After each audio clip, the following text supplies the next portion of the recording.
Өзіңізді емдеңіз. Ақыл ең жақсы емші. Гиппократ.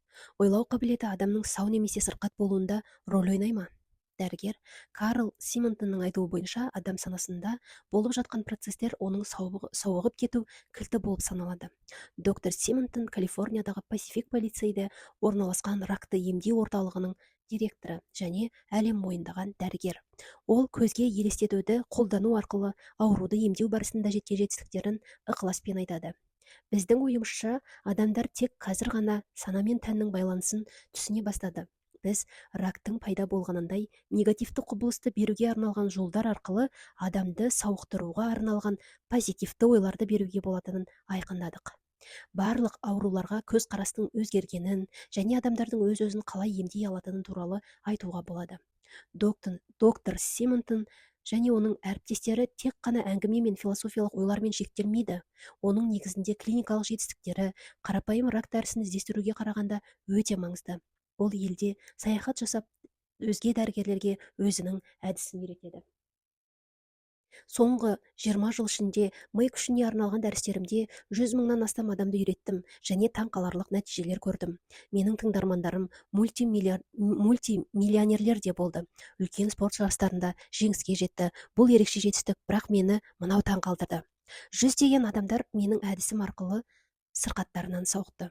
Сіздерді Мартин Брофманмен таныстыруға рұқсат етіңіздер. Ол сіздерге өзінің әңгімесін баяндап береді. Мен 34 жасымда ауруханаға түстім. Дәрігер менде жұлын ісігі бар екенін айтты. Ісік қатерлі болып табылып, мен үмітсіз қалдым. Маған мен 2 айдан 1 жылға дейін өмір сүретінімді айтты. Бірнеше апта бойы қамығып, мен өзіме өзім көмек беруді жөн көрдім. Мен күніне 2 рет 15 минуттан медитациямен айналысуды бастадым. Өзімнің тәнім мен ісікті елестеттім. Медитацияны әр сеанс кезінде ісіктің кішірейіп бара жатқанын елестеттім. Бұл тек қана менің санамда болды. Мен өзім қалағанның бәрін елестете алдым. Рак жасушалары менің иммунитетімнің әсері арқылы жойылатынын елестеттім. Және мен ванна қабылдағанда рак жасушалары менің денемнен кетеді деп өзіме айттым. Ішкі даусым менің тәуір болып жатқанымды айтты, ал мен өзіме өзімнің сауығып кеткенімді айттым. Медитация жасау барысында өзім сенгенге дейін былайша қайталап жүрдім. Күн сайын менің жағдайым жақсарып жатыр. Менің сауығу сезімімді медитациядан басқа өзге де әдістерді қолдануды жөн көрдім. Денемде белгісіз сезімдер немесе ауырсыну туындағанда, менің күнім жақындап келе жатыр, ісік үлкейіп бара жатыр деп қорыққаным жоқ. Мен былай дедім: бұл ісікке әсер ететін энергия бар. Оны кішірейтіп, менің жағдайым жақсара түседі. Мен бұған дейін өзім қорқатын сезімдерден үміттендім. Мен тұрақты түрде күн сайын жағдайымды жақсартуға болатынын әдістерді есіме түсіріп отырдым. Жеген асым менің денсаулығымды жақсартатынын, энергияға толы деп өзімді сендірдім. Мені жақсы көретін адамдарды есіме түсірдім, және бұл махаббат та менің сауығып кетуімді тездететін күш деп ойладым. Бұл әдіс қандай нәтиже беретіні туралы мен білмедім. Өз жағдайыма байланысты қорытынды жасауды жөн көрдім. Күн сайын менің қозғалысым мен белсенділігім артып жатыр деп өзімді сендірдім. Санамды қайта-қайта бағдарлағаныма 2 ай өтіп, мен дәрігер тексерісінен өту керек болдым. Дәрігер таң қалды. Ол ісіктің ізін де таба алмады, ол сенбеді. Оның түрінен мен ойлағандай таңырқағанын байқадым.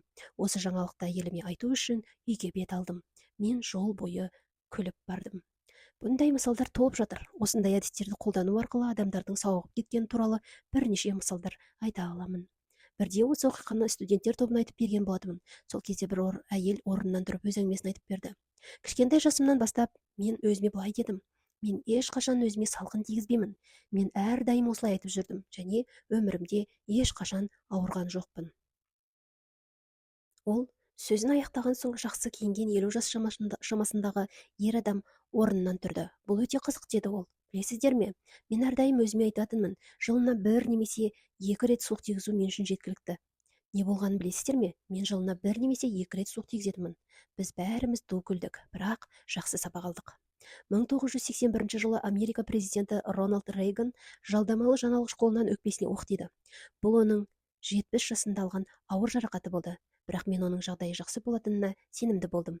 Себебі Рональд Рейган ауруханада жатқанда бір тілші одан сұхбат алыпты. Сонда Рейган былай деген: мен үшін уайымдамаңдар, мен тез сауығып кететін адаммын. Сауығып кетуге деген қандай сенімділік, қандай күш. Сіздердің естеріңізде ме, қалай ол жұмысқа тез оралғаны? Бір күнде өткен жоқ. Ал енді сұрақ қоюға рұқсат етіңіздер. Сіз неге сенесіз? егер айнала толған тұмау болса, мен оны жұқтырып аламын деп айтатын адамдар қатарына жатасыз ба? Джон Кихо, түйсігіңмен ойлана біл. Кітаптың ең маңызды жерлерін каналға салып отырамын, каналға тіркеле кетіңіз.